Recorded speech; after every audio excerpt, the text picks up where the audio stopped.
Hello, ladies and gentlemen. Hello again. If you've already been in this room talking about renewable energies, we're going to talk about something slightly different today, reconstructing Europe's PV industry. What a challenge. So that does sum up the state of mind, but everybody wants to, all of the economic players, the politicians want to bring this industry back to Europe. That is one of the key to Europe's energy sovereignty. But given the power of China, and we've made China the factory of the world, this is going to make things difficult for us. So what is the reality in what's going on in reindustrializing PV in Europe? We hope to address that question here at our roundtable. We are going to identify what the different policies are, what tools there are that will enable us to shift from principle to reality. We're going to take a closer look at our European landscape, because there are some industrialists still in Europe who can be high performers. We are going to hear development projects from France and from Norway, particularly thanks to European Union funds. So our first sequence could be entitled A Panorama of the PV Industry in Europe. And for this, I would like to invite Gaëtan MASSON to come up onto the stage right now. Here we have Gaëtan. So his fan club is in the room, I see. So Gaëtan, you can use a mic. Or rather, please use the mic, otherwise we won't hear you. You're a world-renowned expert in this industry. So as far as economic and technical questions are concerned, you're an expert. You run the BECQUEREL Institute in Belgium. You're at the head of the ESMC. And to tell you everything, you have shifted to the other side of the mirror, if I can say that, by committing to the French carbon project, and you're going to tell us about that future gigafactory. So Gaëtan, you're one of the partners, one of the board members of that gigafactory. Hello, everybody. I hope you can all hear me. Yes, it works for us, but I think you should keep your headset on as well. Okay, so we're going to show a map here on the stage about the main PV sites in Europe. This dates from 2022. So what do you feel when you see this map? Well, I just want to make sure everyone can hear me. Okay, yes, everyone can hear me. I see some thumbs up. Very good. Oh, I love to see the glass half full rather than half empty. So you can look at it two different ways. We do have the industry still in Europe. That's full. So if the glass was half empty, I'd say that industry is not very competitive. It's not up to scale with Chinese, or with the Koreans or the Americans. But we have got the foundations there to start all over again. Yeah, I like to see the glass half full as well, or even three-quarters full, even better.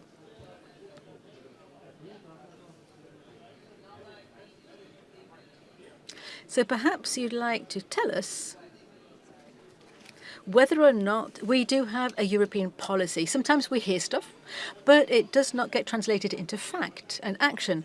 So have any announcements been made that are followed up by action? Give us a snapshot. Well, there's one way of summing up things, saying that we live on a very complicated continent. Our continent is complicated because we have, the Europeans have one, well, Europe has one view, the Council has one view, and the different countries may have another view. We've got the Industrial Act, which is written that 40% of local production in renewable technologies come from Europe. So 40% is a very ambitious figure. That's the objective. So how do we make that come true? And here, for weeks now, for months now, we've been hearing the Commission and the Parliament and the Council all discussing together up at European level. And I can tell you that if the European Parliament is more ambitious than the Commission for the redeployment of industry, well, the European Council, i.e. the representatives of the state, including France, are less ambitious.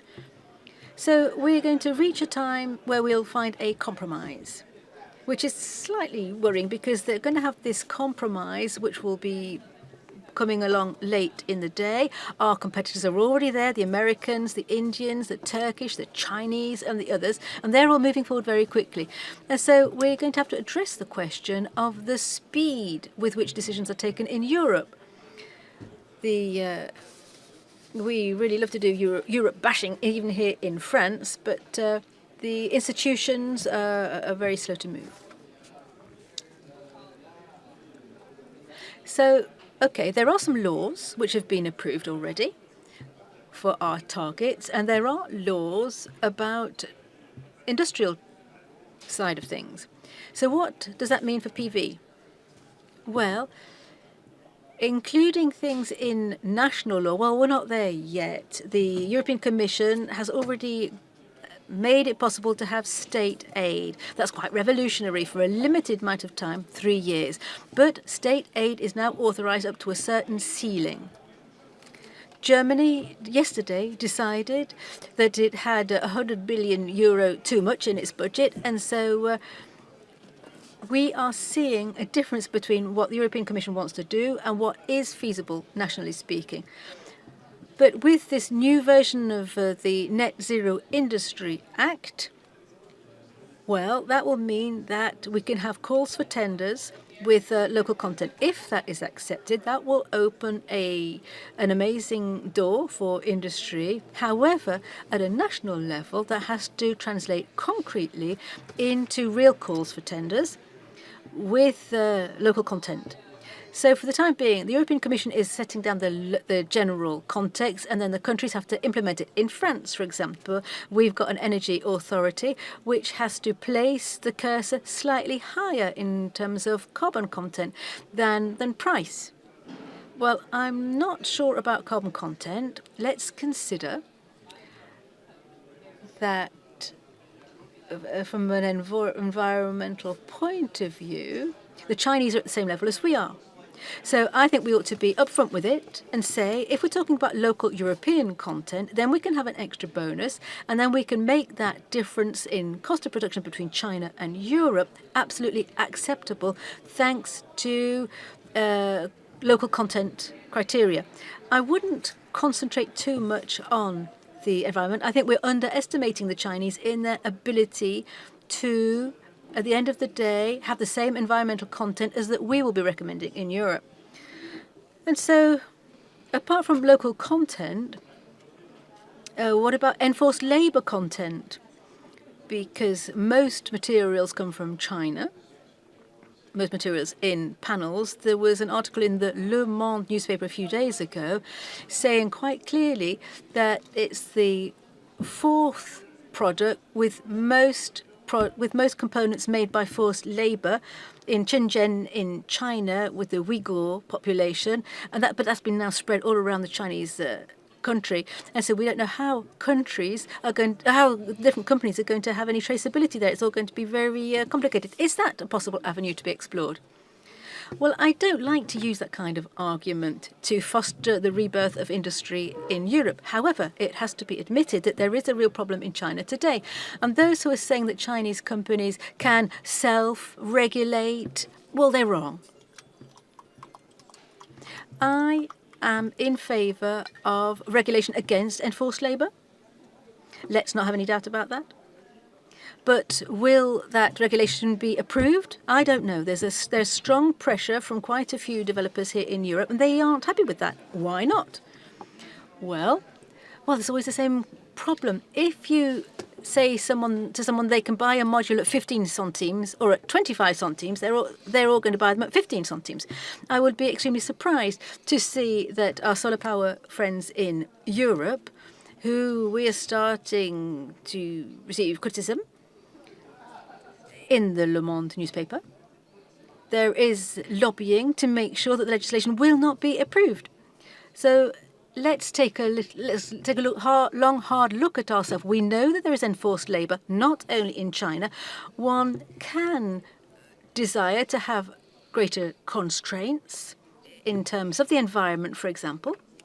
That could help the European industry for a certain amount of time, but I don't think that's the heart of the problem, really. Les raisons de... And we have reasons to have hope and believe in this industry. What do you see coming? That's a great question. I had prepared a slide to answer this question, and I will show it to you later on. There is a change of mind in Europe since COVID and the war in Ukraine. People want more sovereignty now. The European Commission says that they want 40% of local content by 2030. So it's a sea change. For those who are familiar with the notion that the states cannot fund any type of companies in Europe, you can see how significant this change is now. It has to transform into something really concrete. I would like to see the half full glass, and some commercial protections could be developed in the coming few months. I will show you this slide. Yes. I'm not going to focus too much on my company, BECQUEREL Institute, but what I would like to say is that we are living in a totally different world over the last 10 years. PV has imposed itself as a mainstream source of energy. And we have installed almost 240 gigawatts in the world last year. We will install almost 400,000 gigawatts this year. It depends on China. China has installed more than 100 gigawatts in 2022, and it will install about 200 in 2023.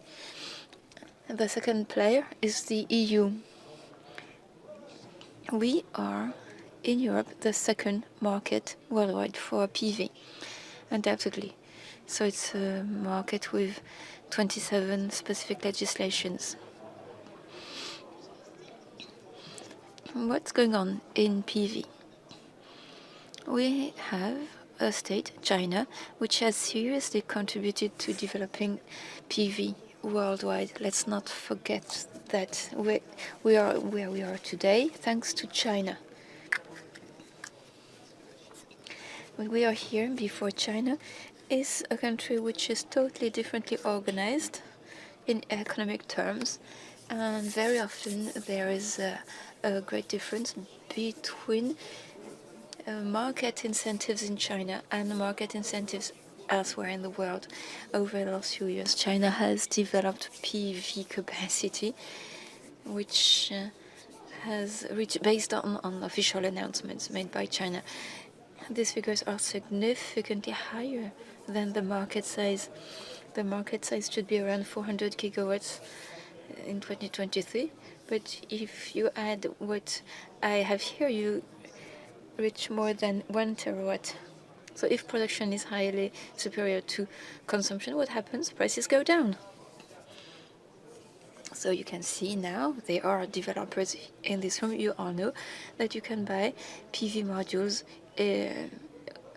at very low prices, ISO prices inferior to 12 cents, but it does not reflect economic reality. Even in China, even in the best cases with the most efficient factories funded by provinces, production cost cannot be under $16 per watt. And it's more likely to be around 18, 19. If you add to this transport price, margins, operational costs, Chinese cannot sell on under 20 or 23. So if you sell at 12, you are significantly under the revenue cost. There's a magazine that says this morning that China is reducing its production so as to avoid all companies to fail in the next 6 months. So what we want to aim for is not 12 cents because it's below the cost of production even in China. So let's aim at 20 to 23. That's the reference point. Then something new happened which has changed European thinking. BYD is a Chinese leader in automotive industry. BYD means build your dream, and BYD has a dream which is to come to terms with traditional manufacturers. Stellantis and Renault are quite worried about that, and all European manufacturers went to see the European Commission, which has decided to open an inquiry for dumping by Chinese authorities. That type of announcement shows in where we live today.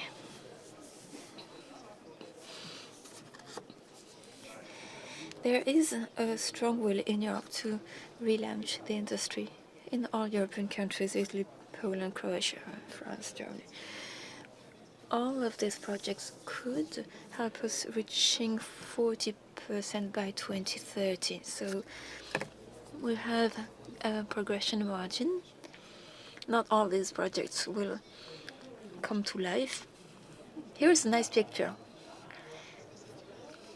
Do you think this is a PV plant which has been bombed in Ukraine? Is it a EU PV manufacturing industry, or is it that the dream of the nuclear lobbies?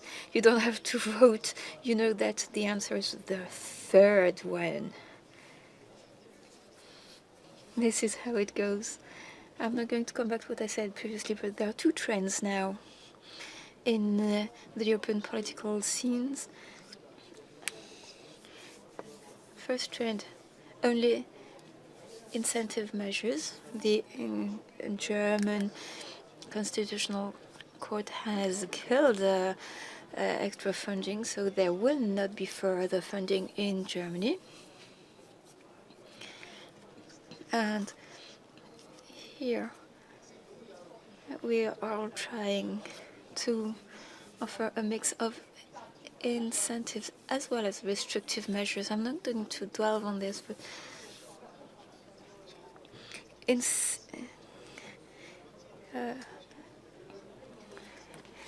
if you want to advocate for something, it depends on what you produce. Even if you produce at 20 cents per watt, if others sell at one, there will not be any, it will not work.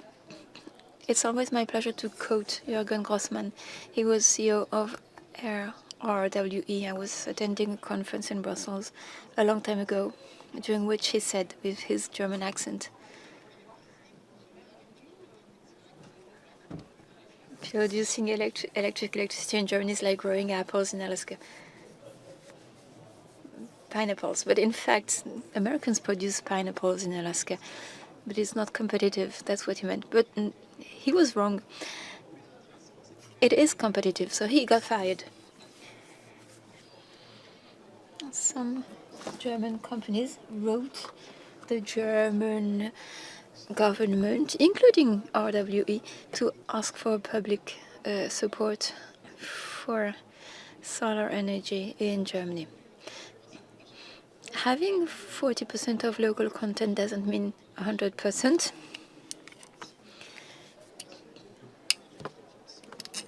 And we need to do this, otherwise energy transition will lag behind, or we will turn towards technologies which are not competitive but very far from economic reality. I have in mind the nuclear, of course, even with its smaller modules. If you focus on the PV market in Europe, if we have 0.01% more in cost, it doesn't change our attractivity. So perhaps we must reach a certain level of maturity and accept the notion that we may buy module at 20 or 30 cents rather than 10 cents. It's worth speaking about it, but on the whole, I think it's the reflection that we must all have at political level, including for developers. Thank you for your attention. Thank you, Gaëtan.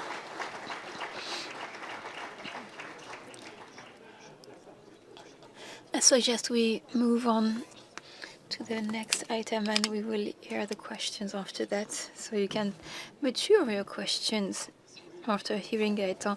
It's always a pleasure to have you here in Nagaya, Gaëtan. So what's the place of European research in the rebirth of PV in our continent? I'll ask François Le Galland to join us. He's the director of CEA Lytton. Can you hear me? Yes. So CEA Lytton is based in Grenoble and Chambéry. You are part of the INES, National Institute of Solar Energy. You work on new technologies and nanomaterials. And you've been part of CEA for almost 10 years. Your lab is part of the Carbon Project. Good afternoon. Good afternoon. François Le Galland. How European research could keep going during the decentralization phase on our continent, which seems to come to an end now, we're hoping at least. So to what extent the work of those years can support the industry today? Well, first of all, it's not a burned land. It's been difficult years, but there still is an industrial base in France and in Europe. So first thing is to keep in touch with those industrial players. Their strength is that they are highly innovative and they have direct contacts with the industry, and we are totally convinced that research without partnerships within the industry is pointless. So sometimes they were technologies which couldn't be found in France, but for 9 years now we have an R&D partnership with R&D in Power, whereby we work on the technology. In Sicily we have 300 megawatts and shortly reaching 3 megawatts. À l'époque où ils étaient encore équipés. We've worked with equipment providers, and we've been working for many years with ECM and Exxon in France. They are part of the major equipment manufacturers in France and in Europe. So this serves as a basis for our present work, absolutely.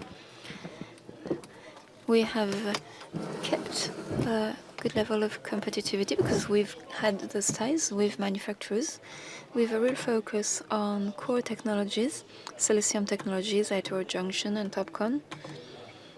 And we have evolved over time. The TOPCon companies like Carbon, HoloSolis, in their gigafactories, or NL targeting heterojunction, they may have a dual approach and utilize part of their capex. So for us, in terms of R&D, we want to allow plants to remain competitive. As you clearly explained, this competitivity is indispensable. So we have to get ready so as to maintain that level of competitivity. This is what we did for a long time, and it protected us. When the Chinese had BASF aluminum, they then moved on to Epoch, and they just had to add 2 or 3 equipments, and they could reuse their former equipments. It was very difficult for new players to take their full place. So we base ourselves on our manufacturers throughout those difficult times. Those players were maintained, and we try to support them throughout all the way around. And we have developed H2020 projects in Europe. With some of these partners, we mounted European projects. We also had national projects such as France 2030 with PEP RTAS, which has networks and PV in its network. And we also have the Institute on Energy Transition. We also have IPVF with CNRF, and we have the CEA aspect. So we used all these levies to get ready and use those existing technologies, use the existing expertise. In Chambéry, we have around 200 researchers on PV technologies with very strong portfolios. We have about 60 patents per year, and we have technological platforms. We have 2,000 meters of white rooms with our partners, with ESMC and Co. We produce cells, and all this is very relevant and competitive. So we really use this as a basis, and when there are projects like HoloSolis or others, we are able to offer technologies, R&D, and IP. Thank you, François Galland, for all this. We are here at Energaia. It's a professional event, but not everyone has that global vision on European research. It's really up and running. So it's highly performative, and it brings concrete results in the industry. It seems that you're still working on the mainstream, because this is where things happen in silicium and so on. We know that you are releasing a panel with twice less carbon than usual, and you also looking to the future with perovskite and so on.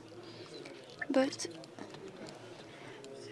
you are not saying we lost the silicium battle and we leave it to the Chinese and we will see you for future products. No, that's not your attitude. Yes, it would be very risky to say I'm going to skip this technology and skip one technology after the other. We have to be both able to do R&D for present silicium technologies, TOPCon and heterojunction. One junction can reach up to 27%. So for those plants, we have to come as close as possible to those 20% yield for a cell. We must also reduce quantities, silver quantities. If you see the quantities of PVs that we'll have to install in Europe, if we need that level of silver, it will not work. What about copper? It could be copper, it could be other materials. There are many options. So we have to work on critical materials and on our carbon balance. We have to consider crystallization silicium modules. So this is why in gigafactory projects we must take into account the silicium aspect. If we want to have performative cells, we need a high quality silicium, and this is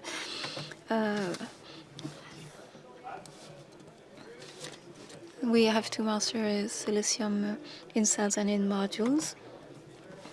And we must look to the future, work on tandems, other technologies to prepare for the future. If we want to support the competitivity of our gigafactories, we must be there and also see one step ahead. Those factories will cost almost 1 billion each, so we have to look to the future. We must make sure that they will keep running in 5 or 10 years' time. What about raw materials? We will talk about that with Karsten, who is the commercial director of Norsun. He will join us over the internet. One last question, François Le Galland. Is there a joint work between research and the industry at European level, or does everyone work in their little corner? No, not at all. We work together. We can't fight with one another. We must stick together in the face of our competitors. No, there's a genuine cooperation at national level, of course. We work together with our friend of CNRS and IPVF. There is a real collaboration at European level with Fraunhofer, with Constance as well, and CMOCM in Switzerland. We have European projects. We have to work fast with huge means, so it's more efficient if we share the work. Thank you. If we want to have that sovereignty, we have to be autonomous on raw material, obviously. So we'll have to speak about that later with the carbon project, with production of silicium, silicon. I'm turning to you, Mr. Gaëtan MASSON. What about sourcing material? Things are changing for batteries, vehicle batteries. Have you hidden the question? No, not at all. At a European level, there's the Critical Raw Material Act. It comes from the will of the European Commission to manage sourcing, not only for PV and batteries, but also for all clean tech technologies. It will take time. On this continent, raw material is not easily available, but we want not to depend excessively on foreign countries or one or two foreign suppliers. Within 2-3 years, we have changed a lot. We used to think we could produce everything abroad. We are now coming to realize that the world is not that safe a place, and international relations are based on strength now, and we must protect ourselves. So things are changing fast. It will take a few more years. We had the habit to be very little competitive in a number of industrial sectors, including sourcing raw material, because we were not faced to that international competition. We basically imported everything. There's also the question of having industries now, even if it's polluting. We should try to reduce pollution, but we talked about like HoloSolis and carbon, but that debate also covers raw materials. Who wants to have mines on in their territories, and who wants to work in mines? We will not answer that question today. Let's welcome Karsten Rohr. Karsten is commercial director of the Norwegian company Norsun, a company that produces since 2008 wafers, which are used by cell producers, cell manufacturers. Karsten, are you with us? Thank you very much for inviting me. Yeah. And apologies that I can't be with you in person, but I'm very happy that I can join you via video link. Okay. First, can you tell us from what needs did this wafers production arise in Norway 14 years ago? Yes, we started actually a few years before that as a company, and then built up our factory in a little village called Årdal in the west coast of Norway, based on hydropower. And so we started producing in 2008, and that was already then we saw that photovoltaic was going to be a future industry, and in the strategy for Norsun was from the very beginning to focus on the high efficiency segments, because that was judged to be the most important going forward. And that's where we started, based on hydropower, producing components for renewable energy.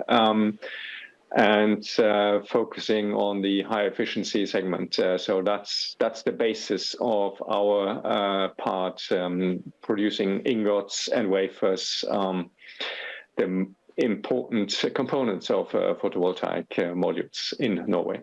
Mm. And what's the Norsun link with European research? Well, we have a very strong link with European research, and of course also with Norwegian research. And that is one of the advantages that we have in Norway, because we have in Norway a tradition of the metallurgical industry, which is the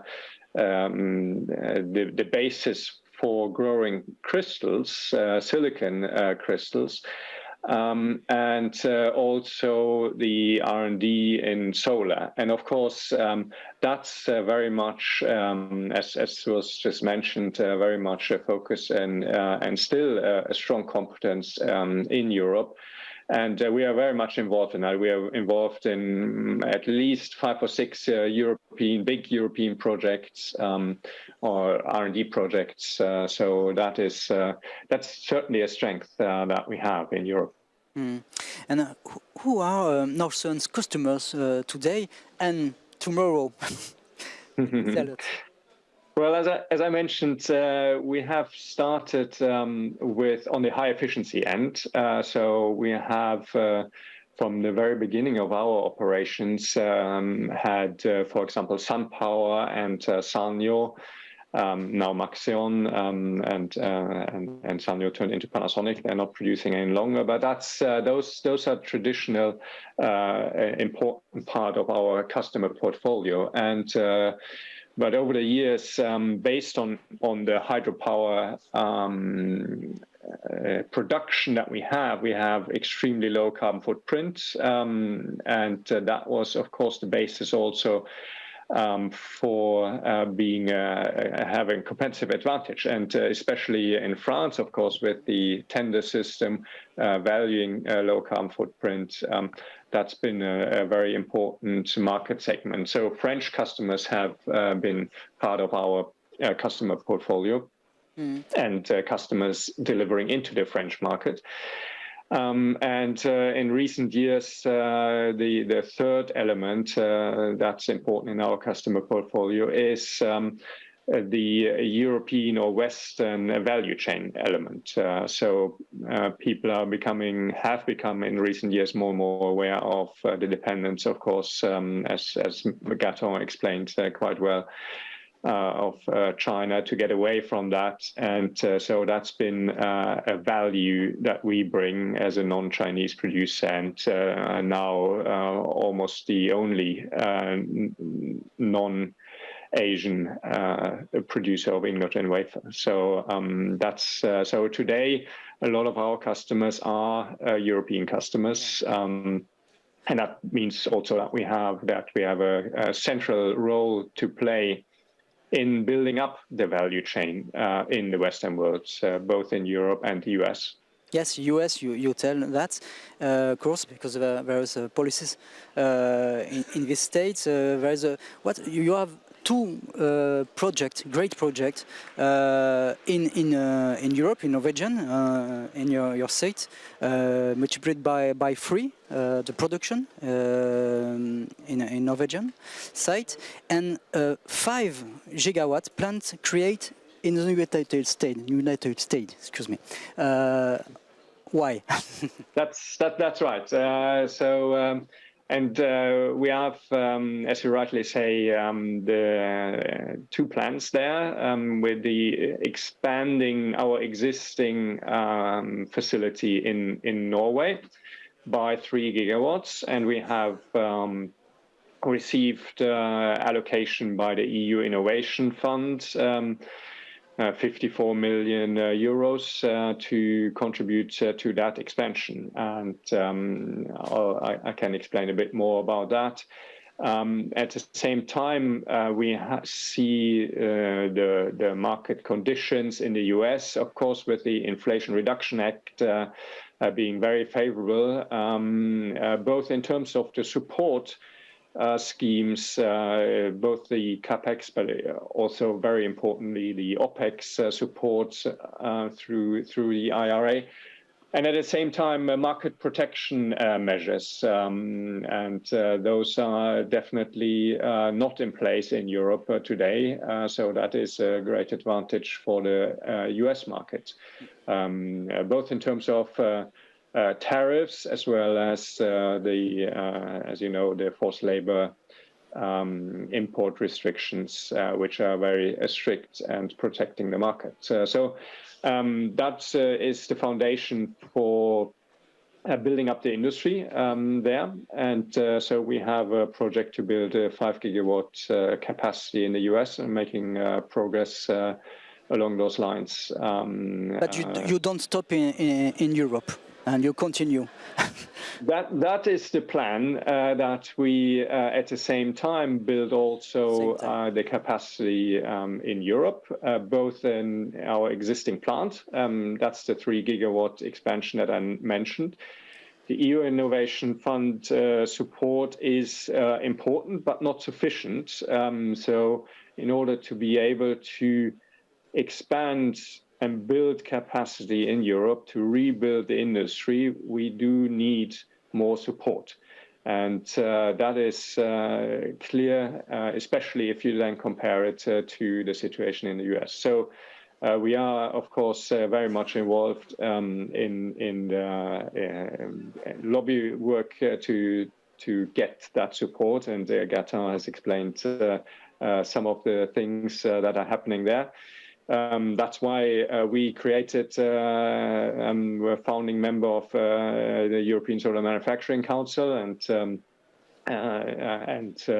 at the beginning of a few years ago, when it was still not realized that the strategic importance of building this value chain. By now, at least the Commission has realized that, while some of the member states are still lagging a little bit behind. But we do need to have the right policy frameworks in place, which includes protective measures to create a level playing field, for example, on environmental standards, carbon footprint, on forced labor and social standards, to be able to have a fair competition. Yes. Last questions, perhaps. What supplies in terms of silicon? What issues? What difficulties, perhaps? Yeah, yes, polysilicon is of course, that's the raw material that we are using in the step before ours in the value chain. It's of critical importance, and that is a step which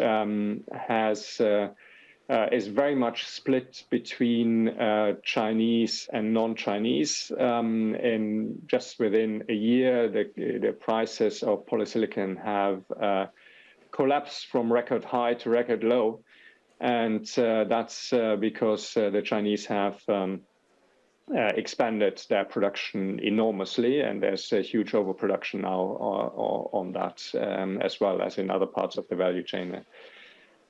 So that's, but at the same time, there's the issue of the forced labor, in particular, when it comes to polysilicon and the metallurgical silicon and quartzite, which is the raw material for polysilicon, much of it coming from the Xinjiang province. So that is a critical issue. So that's why it's important to look at that. So we are looking at both at Western producers. There aren't all that many. There's US and Germany, but it's limited supply.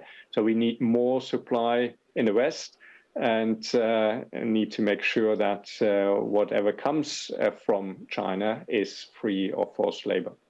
So we are working on both of those routes. And of course, additional route is to look at new technologies. And we are working with also other companies that are looking into that. For example, Green 14 is one example. or Highland Materials is another where we have LOIs and MOUs to work together with them. Thank you, Karsten. You can stay with us for the question of public, if you want, if it's possible for you. Thank you. Sure. So the second sequence of our roundtable is devoted to two wonderful industrial projects here in France. We've got the gigafactory for 2025 or 2024 even for pilot lines. We've got two managers who are paying us the great honor of being here.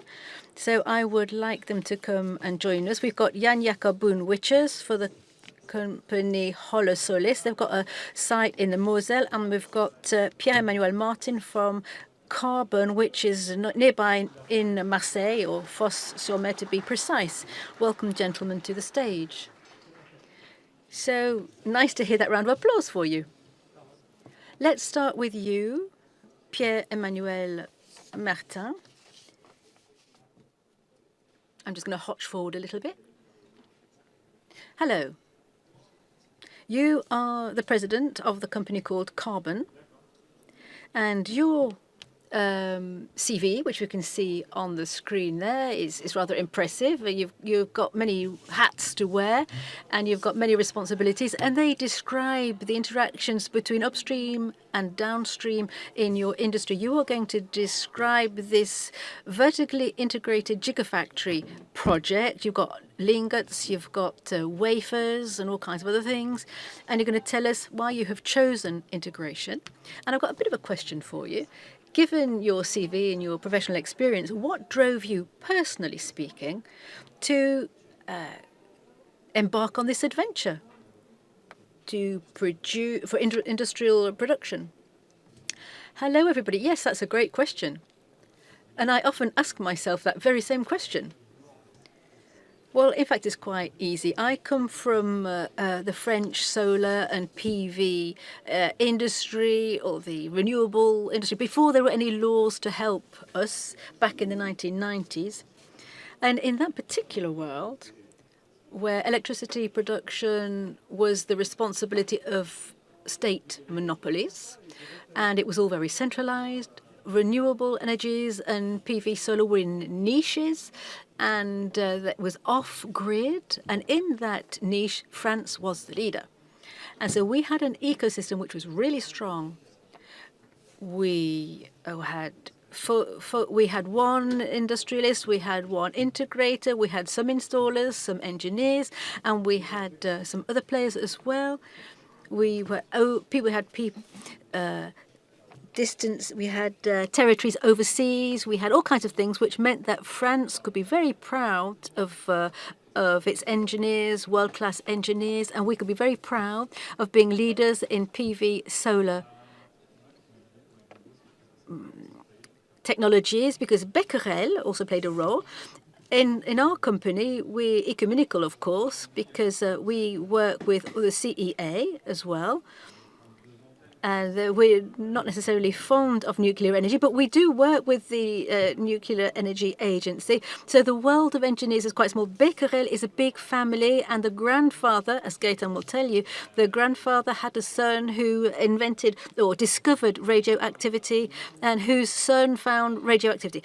Goodness me, that's France for you. I did advanced studies, and then back in the 1990s, electricity was synonymous with France.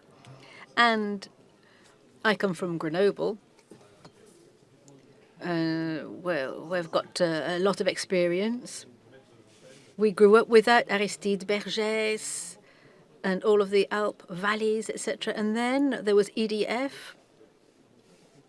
And I remember back in the 90s, or the 80s even, that was the Tesla. This was the company that would make everyone fantasize, because we would integrate. We were very sophisticated. We had the cheapest electricity. We had some of the main distributors. We have Schneider, and we had other companies as well in cables.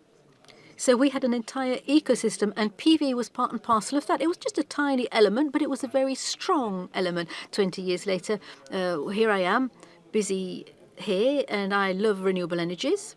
I've made them my life. I want to play a role in the energy transition. After my studies, I went to the Renewable Energies Observatory. I founded a lot of companies in solar, in wind energy, and as a developer, well, it's really great if you've got these projects which were priced several months ago at 13 centimes. But we've got this question of the energy transition. It's not simply shifting from one technical system to a different one. It's a paradigm of civilization where we are trying to bring society towards something which is better. And if that better thing means that we open the door to a regime, well, let's tip our hats to China. It's done some good things, but here we are in a bit of a totalitarian state of affairs. So this question of solar panels, that was very interesting to me. I was really into wind power. So I was there where Estas was created. We worked with Daywind, which no longer exists. We were very, very close to the founders of different players in the industry. And so we had all kinds of components of the transition there. Yes, we can hear you, that you are committed on a personal basis as well, not only an industrial basis. Yeah, as a citizen, you seem to be very, very engaged. So, can I just ask you, I've just got a picture on the screen behind us. This is an artist's sketch, if you like, of the future factory. And you can see the different phases in the manufacturing process. Why did you choose to start upstream? Is that not making things even more complicated? Well, yes, it can add complication. But in our company called Carbon, we've got the founding members who are very talented people. And there's one company called ECM among our founding members, which is an equipment manufacturer working on crystallization, a real specialist in that field, and also works in cellular technologies and has several patents and amazing machines as well, which are sold to Chinese companies. And so it seemed absolutely vital to us to be in control. Let me just tell you that China uses 98% of the silicon and transforms it into wafers. 98%. So we have to worry about that question of sovereignty. So it seemed absolutely vital to us. If we hope to stand a chance, we had to be in charge of this technology. We had to take a hand. And when we started Carbon, Vladimir Putin was our best messenger, really, because the very day that Russia invaded the Ukraine, we could see the difference on the value chain if we do not take care of our value chain. So we work with very intelligent people in Germany, in Belgium, in the Netherlands, Spain, and they say to us that integration is the very key to economies of scale. Economies of scale will be achieved by integration and by volume as well. And we are not here just to look pretty. We want to be involved in that match. We want to be among the top 5. That's what I tell my teams by 2030. And if we want to achieve that, we need integration and we need volumes. And if you take a look at the best players in China today, they are the players who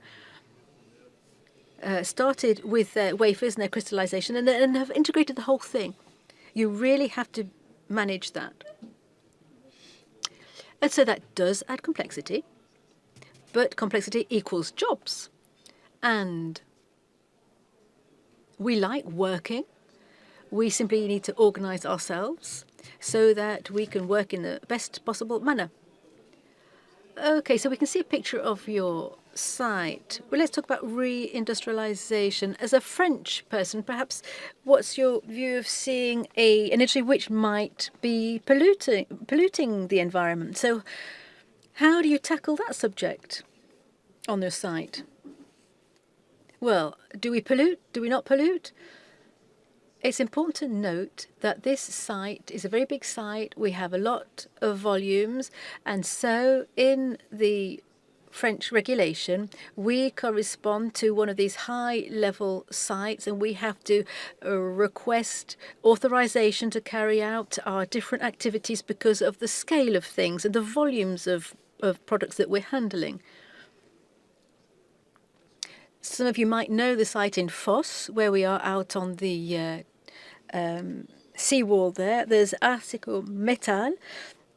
You know what a polluting industry is. We have factories which are completely electrified, and we work with gases and chemicals. And I would say that one of the things that I've done in my career was working in the wind industry. So if there is a single infrastructure which is very tricky to get blended into its environment, to get it accepted locally, to get it accepted by terms of the state, that is a wind turbine. So we're used to that. It's in our DNA. Our teams know that the environment has to be given priority. There's no way that we can sacrifice the environment. So this is a national interest project. We need to have consultations. There's a public debate. We had congratulations from the jury members. And so we address these subjects properly. And that makes our strength. It's a bit like that tandem that Francois was talking about, next generation technology. So after silicon, we have to go and find the thin layers of other things. What we are going to do in Europe is pairing things that we need. Chinese technical excellence. We're going to keep social excellence in Europe, and that's what we're going to sell. And that's what is marketed very, very well. And if it costs 1 or 2 centimes more, then the system can absorb that extra cost. Otherwise, if it's not the case, then the situation is absolutely hopeless. And European industry is just doomed. So what we see on you see another picture of your site up there on the screen there. Yeah, this is a 5 gigafactory. Our ambitions are reasonable, 30 gigas in a small number of years in Europe. We've already got a sister ship in Germany with which we're working, which will enable us to have 10 gigawatts in Europe. So it's an integrated 3,000 jobs. We've got 3 plants in one. We've got a workshop. We've got an area where we make our wafers. We do moduling. And we've got 62 hectares of land. This is a site at a port. It's an industrial zone. But as it was built in the 60s and 70s, there is room and there's lots of biodiversity there, but we've carried out all the necessary studies, and the environmental authorities are quite happy with the choices that we've made and the compensation that we've planned. And so the value here is that we've got 500,000 tons of materials, glass and aluminium, etc. So we're on these quay sides there, these quays where we've got 3 kilometers of quays, and we will be able to reduce all of the manhandling of all of the different products. I just want to round up on this general calendar before we move on to talk to HoloSolis. So in your calendar, are there partnerships with energy specialists that are present perhaps here at Gaia for pre-orders? Are there some people knocking on your door already saying, well, French panels, yes, we're with you. Yes, indeed. That is absolutely clear. A year ago, when we started to prepare this idea of French panels, I think there are about 20 gigas of intentional purchase, because there was a problem of supplies. 28 centimes, I'll buy as much as you like. Now they've come back on that. We're 10 centimes. Perhaps we could negotiate. So there's been some toing and froing. We've managed to sign several contracts already. And we're going to go step by step. We're going to see what kind of protective measures there are, because let's not put our head in the sand. If Europe does not address these main questions of the NZDIs and allow member states to take the relative measures, then France has invented this European model with calls for tenders, whereby the states can score with carbon, or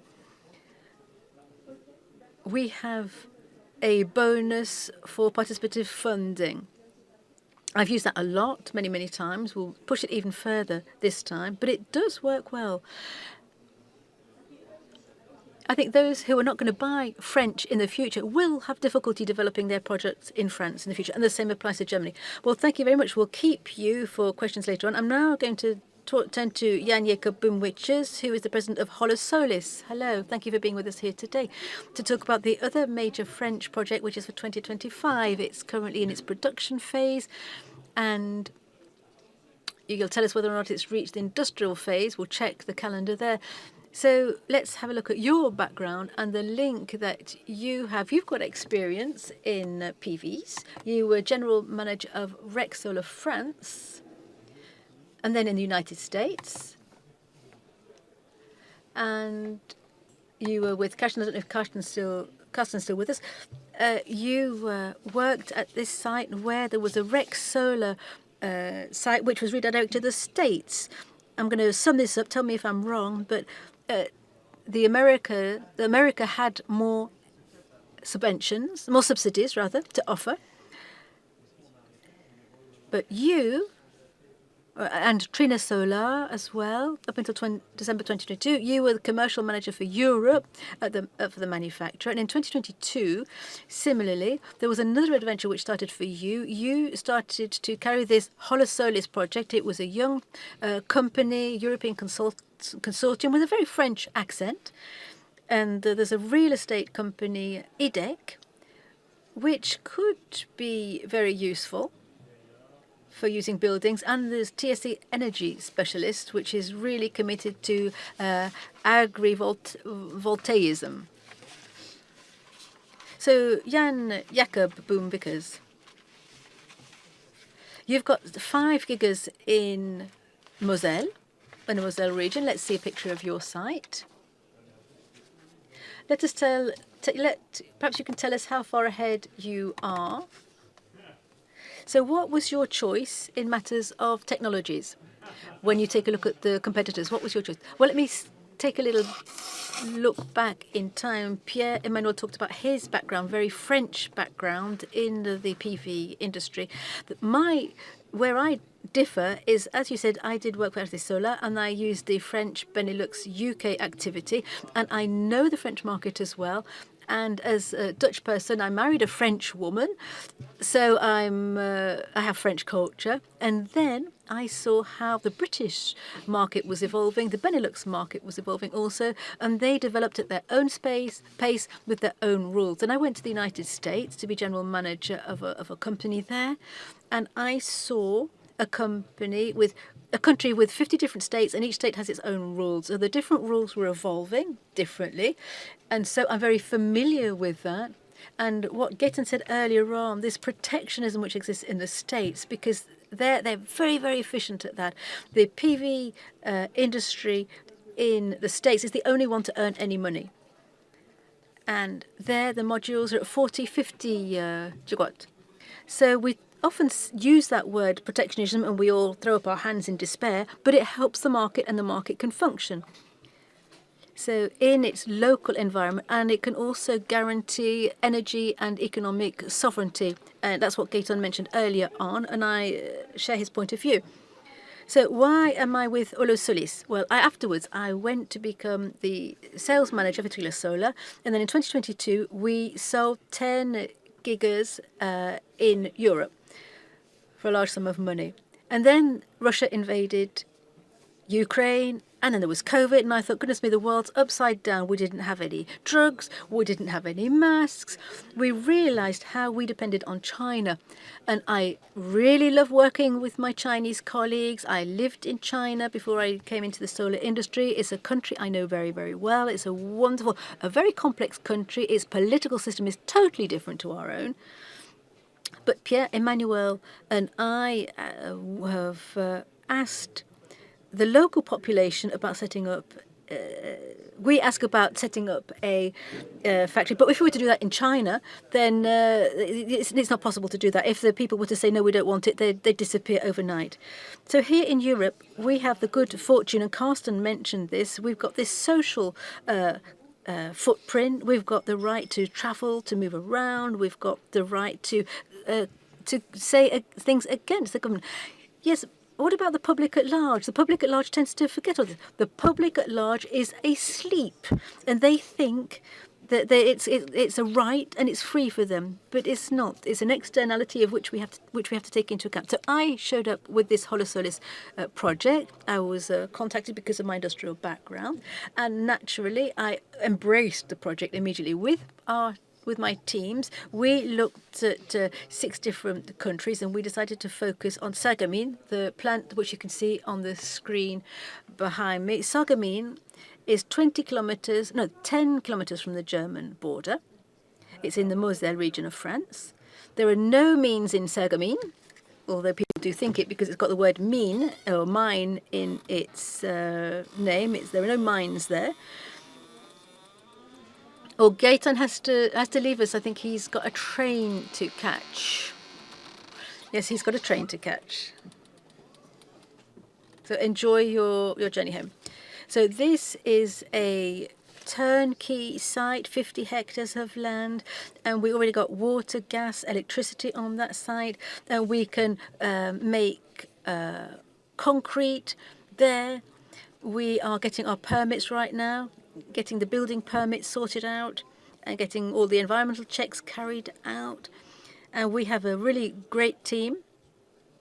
We have letters of intentions from all of our different clients. You're talking about the technological choices? Yeah, our technology has been chosen because it is the most prevalent one. And the entire Chinese PV industry is evolving towards that technology. Entopcon, it's called, and this is a technology that has been tried and tested, industrially speaking, and our technical director, our CTO, is one of the co-inventors of this technology. It's important to note that this technology was invented by 4 Europeans who rolled it out in the States, and these people came from Renewable. So we are banking a lot on technologies. We've got different partners with different institutes, including in the Netherlands. And our target here is to continue to bring to these institutions, which have huge expertise, in the laboratory. And so one of the terms which we've heard at Trine is from lab to fab, from the laboratory to the factory. So it's an industrial site where these industrial technologies can be taken and they can be enhanced. As for our shareholders today, our biggest one was a French shareholder, and then we've got 2 more shareholders, Amor Group, with a lot of experience in thin layers and organic PVs. These thin layers are very, very experienced for all of the layers we're going to be laying down, and also the Eros group, which is a German group, and that specializes in all of the metallic layers, metallizing the cells, all of those silver lines which you can see on the PV panels, and they're the world leaders. Et de IDEC, donc sur le côté immobilier, j'avais cru comprendre que c'était un axe non négligeable de l'intégration au bâti. Ça, c'est Alors, IDEC est un promoteur, un développeur de projets immobiliers. A developer of real estate projects. They work on residential centers as well as logistical centers or plants. They are building the Vercors company, which is being developed in Dunkirk. They are part of the study for the construction of this plant, and they are also our partners for OFTEC, because EDEC has a department called EDEC Energy, which electrifies a number of plants and logistical centers throughout Europe. What about partnerships? You are sourcing together with Norsun. How do you work together? Well, we need some supply. We work in the wafer industry, and we support any development of the chain upstream, whether we work with Norsun or perhaps in the future carbon or other players like photowatt or other types of projects which are seeing light in Europe. There are colossal projects, 10 megawatts projects which are being planned. There's also the next wave technology.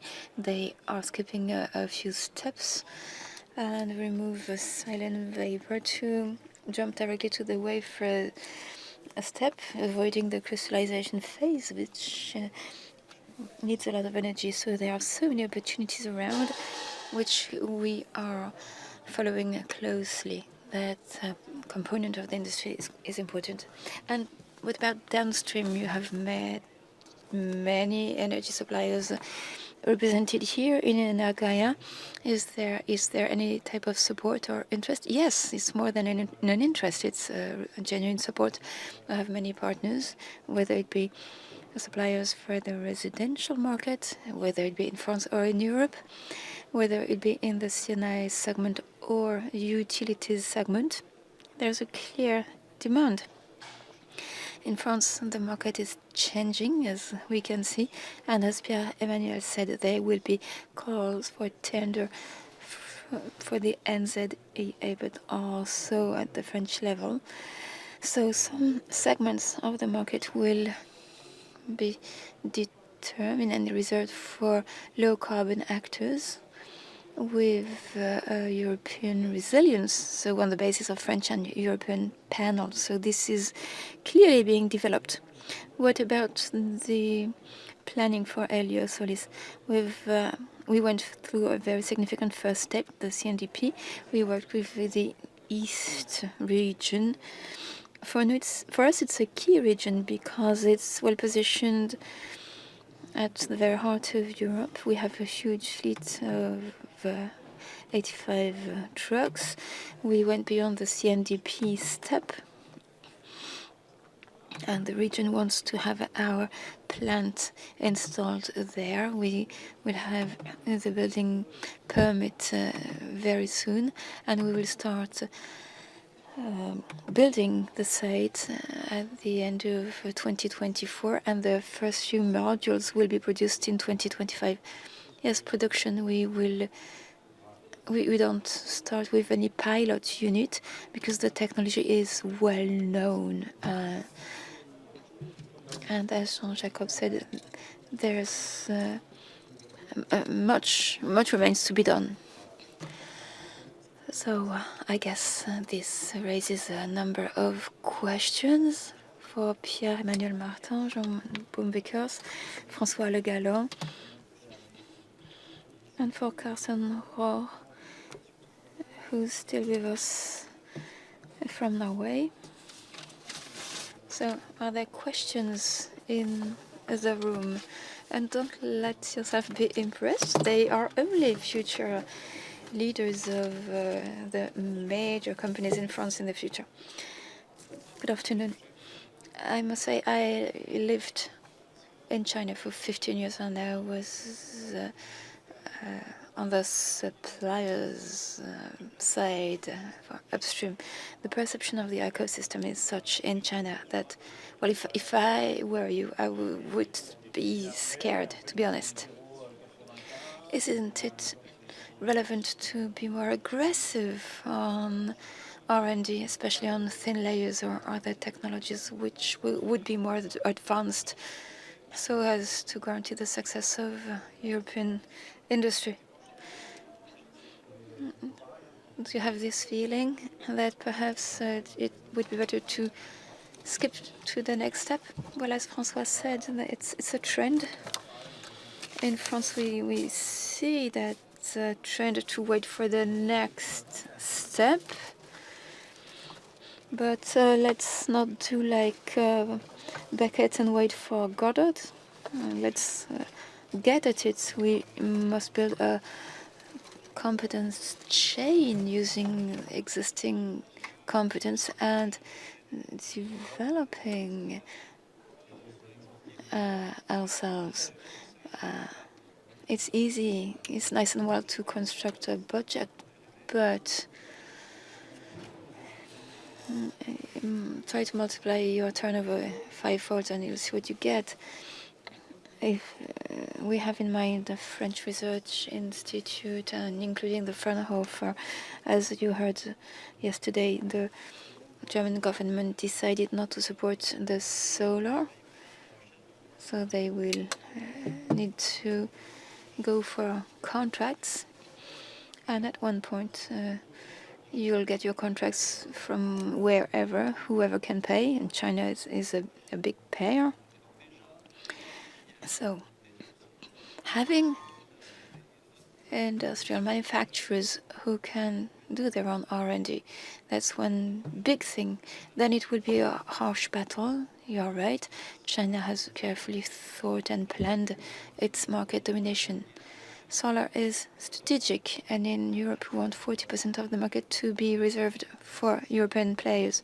But those supports which we're going to get, will they be useful? At one point, we will need to put together a consistent project. When we started to support the solar energy in Europe, electricity price was 10 times lower than what we could produce with solar electricity.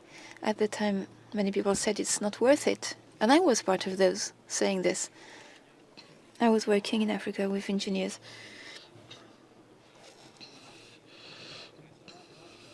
And they used to say to us, those French people are crazy. But now solar has become competitive, and in the French system, all the support given to renewable energies have been reimbursed in 2021 and 2022 because of the sharp increase in electricity price.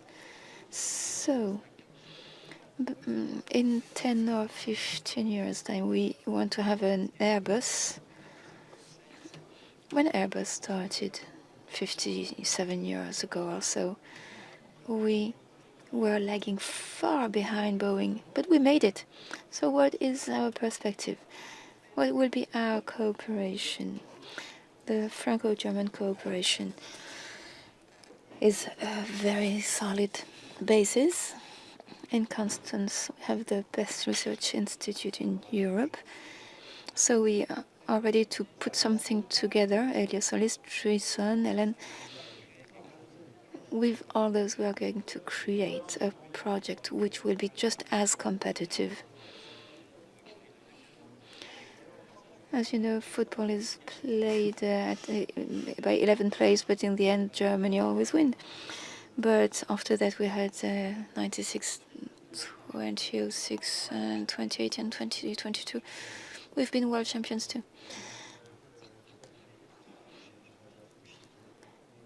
Can you compare research in China and our research? Should you be afraid? If I were you, I would be frightened. That was the message. What about the scale effect?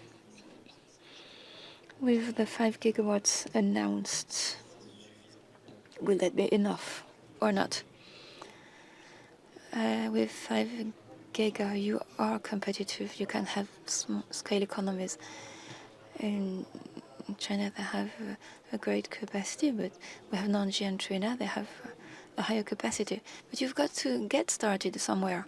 And producing a 5 gigawatt plant, as Pierre-Emmanuel and myself are doing, it's the critical size for economies of scale. Are we afraid of the Chinese? Yes. Are we going to stay there? No. I understand the purpose of your question, but it's absolutely necessary to develop cooperation. If you focus on China, even if technical centers directors want to retain a number of information within their company, employees speak among one another. They have a wonderful WhatsApp, a Chinese WhatsApp called WeChat, and they talk with one another. The advantage is that there is a cross-fertilization of information.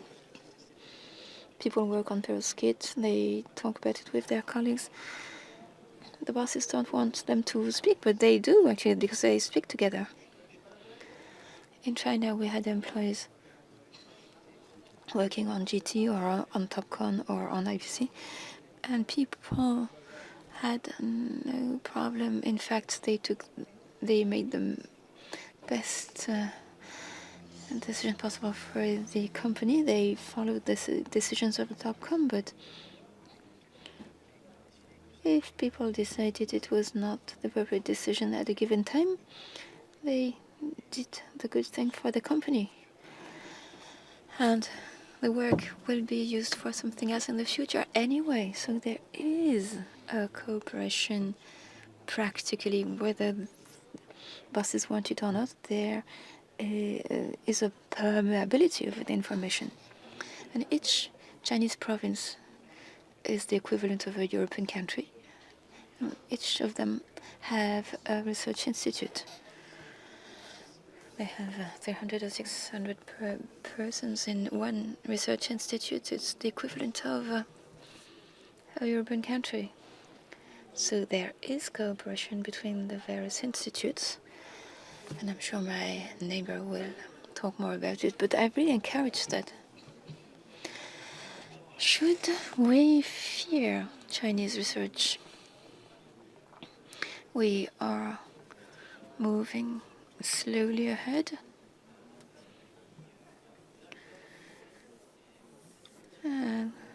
We work gradually, and we have the perhaps wrong vision that China has higher capacity to innovate and work on future products. Yes, it's not a good vision. The Chinese are brilliant people. They have wonderful researchers. And most of their gigafactories are modules with 90% of the capacity are there. It's great. Their research centers work closely with the industry. When you want to develop cells that go beyond the 27%, you'll have plants in China which will work with the rhythm of 10,000 wafers per hour. But all the contacts with the cells have an impact on the yield. As researchers, if we want to reach this, we must be aware of what's going on in the plant, and we need to have strong partnerships, both with gigafactories and with equipment providers. We made our tests with CM and Nürburgring. We tried to keep connections with equipment providers. It's very important when you talked about Longy or Trina. Machine, et je pense que Longy fait pareil, parce qu'ils ont besoin de maîtriser l'ensemble de la chaîne. Voilà. Donc ça, donc oui, il faut. On va se faire virer. Le terme de Jean Jacob de dire il faut pas avoir. So let's not fear the Chinese. Let's be respectful, but no, we should not be afraid.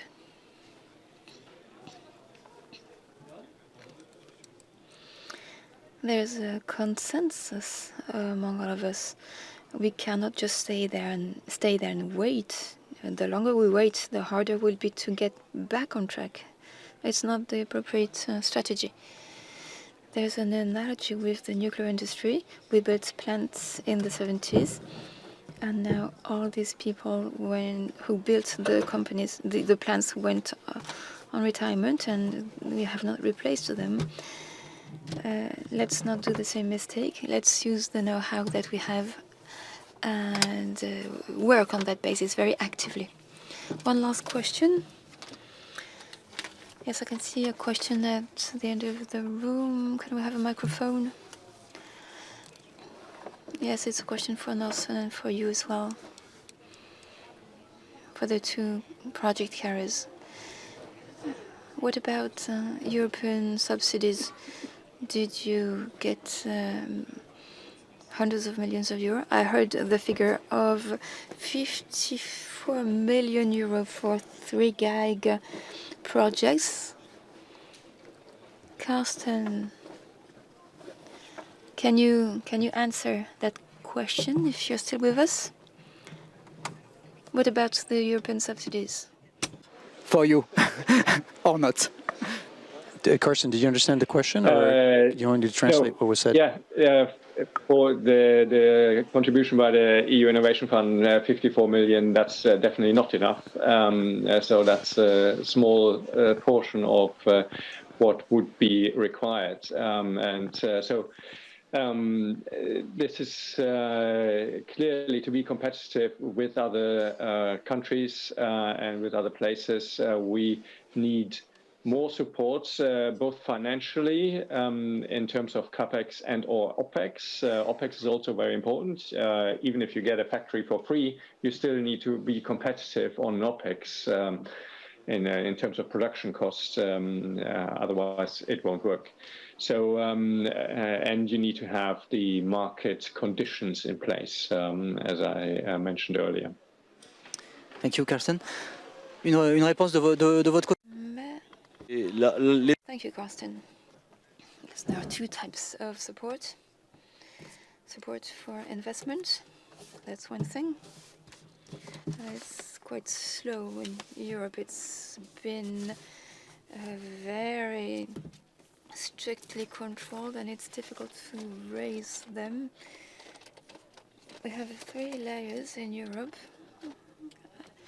the region, the country, and Europe.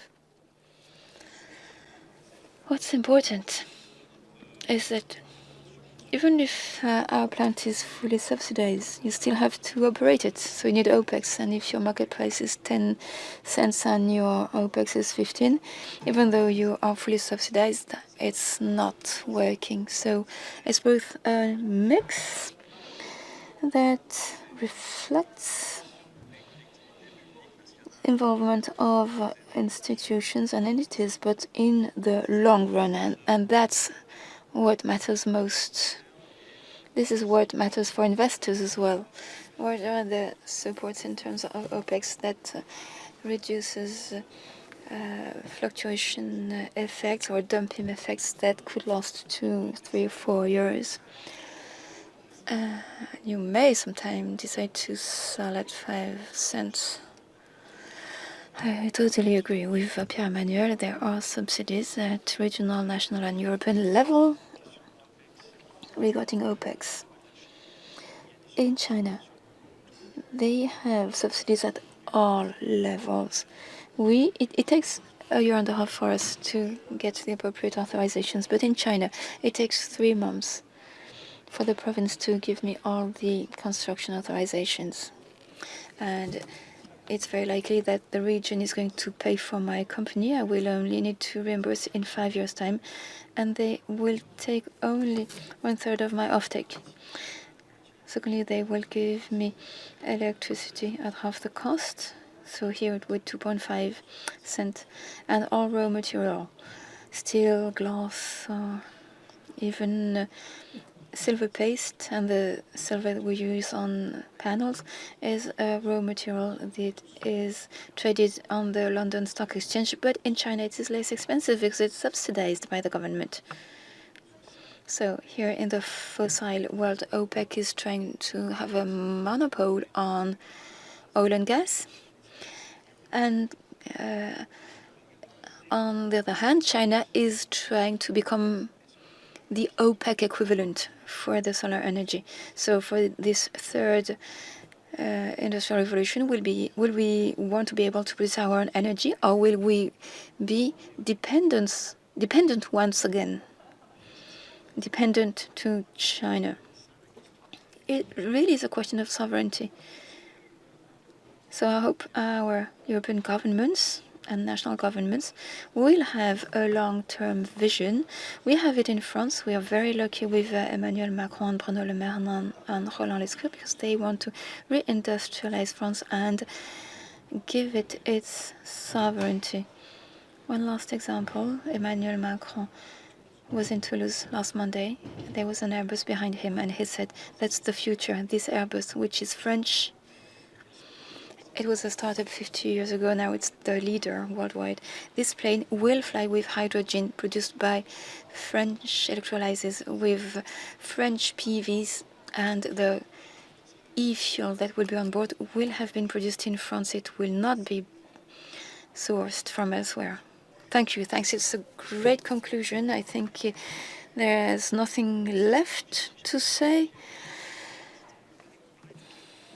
I bet that I would speak of ping pong, so that would be the last word for today.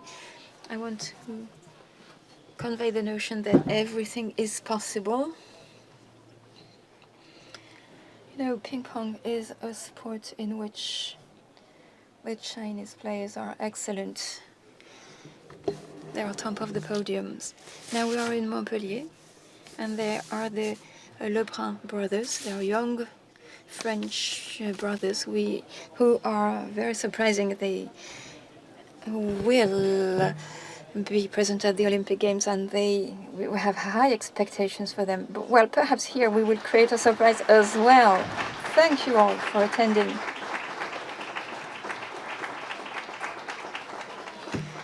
And let's meet for NRG 2024 next year.